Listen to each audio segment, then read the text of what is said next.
Біз бір отбасында 3 қыз бір өстік.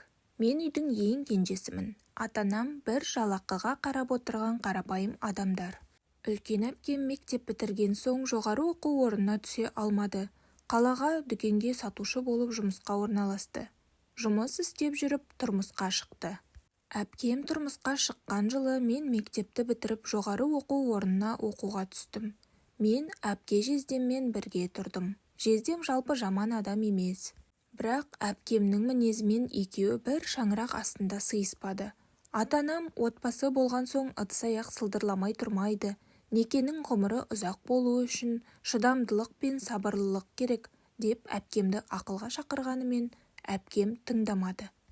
Екі қызымен ажырасып кетті.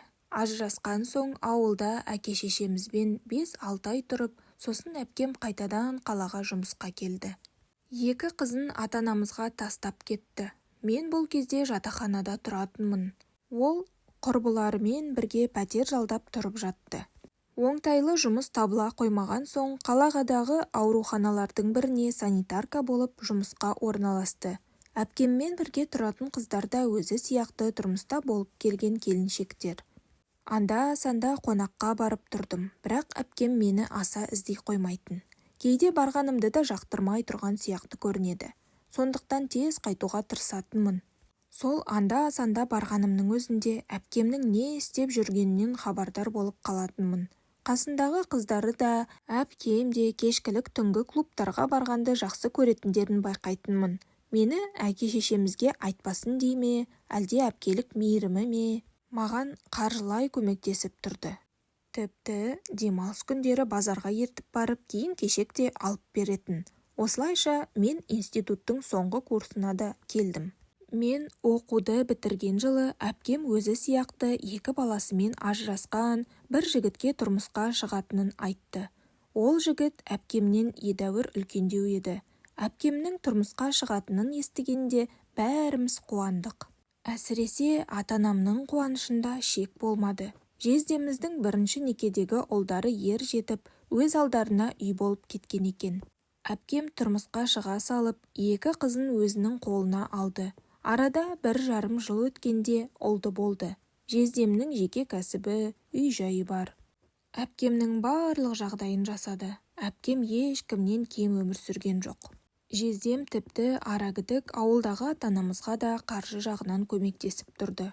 Жездем кәсіпкерлікпен айналысқан соң мемлекеттік тендер, яғни сатып алу конкурстарына жиі қатысатын. Сол конкурстардың жұмысымен іс-сапарға жиі кететін. Оның ұлдары әпкеммен жақсы араласып тұрды. Мен де өз бақытымды тауып тұрмысқа шықтым. Әпкем екеуміз бір қалада тұрамыз. Сондықтан бір-бірімізге жиі барып араласамыз. Күйеуімнің өзінен үлкен 2 ағасы бар. Үлкен ағасы ішкі істер органында жұмыс істейді. 2 қайнағам да бөлек тұрады. Менің күйеуім ауруханада хирург болып істейді. Үлкен абысынымның онша денсаулығы жоқ. Көбінесе емделу үшін ауруханалар мен санаторийлерде жүреді. Мен егіз ұлды болдым. Осы егіздеріме қарап үйде отырдым. Сондықтан анда-санда абысыным жоқта қайнағамның үйіне барып, балаларына көмектесіп тұрамын. Менің отбасыма бәрі жақсы. Бірақ әпкемнің қылығы мені соңғы кезде қатты ойландырып жүр. Әпкем мен қайнағамның арақатынасын көп ойлайтын болдым. Басқалар біле ме, білмей ме, білмедім. Бірақ мен анық білемін. Әпкем мен қайнағам бір-бірімен жасырын кездесіп, әуейі болып жүр. Абысыным жоқ кезде ол екеуінің кездесіп жүргендерін бірнеше рет байқадым. Тіпті әпкемнің үйіне барғанда екеуінің телефонмен сөйлескендерінде естіп қойдым. Жездем іс-сапарға кеткенде екеуі еркін кездесіп тұрады. Мен бұлардың қайда, қашан кездесетіндерін де білемін. Бірақ бұл туралы ешкімге айта алмаймын. Тіпті күйеуіме айтуға да бата алмай жүрмін. Ата-анама айтайын десем, олар бұндайды естісе шыдай алмасын білем. Қан қысымы көтеріліп, жүректері ауырып қалама деп қорқамын. Онсыз да қартайған әке-шешеміз күнде ауру. Күйеуіме айтсам, өз отбасымның шырқын бұзып аламын ба деп қорқамын. Бірақ ертеңгі күні бәрі біледі. Сол кезде менің жағдайым не болмақ? Ал әпкем неге бұны ойламайды? Әпкеме шет жағасын шығарып қойып айтып көрдім, бірақ ол мойындамады. Өзіме айқайлап ұрсып тастады. Әпкемнің қазіргі мінезі де, жүріс-тұрысы да қатты өзгерген. Жуас, әрі табыскер жездемнің арқасында неше түрлі киімдерді киіп, әсемдік салонынан шықпайды. Ақша әпкемнің сымбатын ғана емес, мінезінде өзгертіп жібергеніне таң қаламын. Мейлі ғой, қызғанбаймын.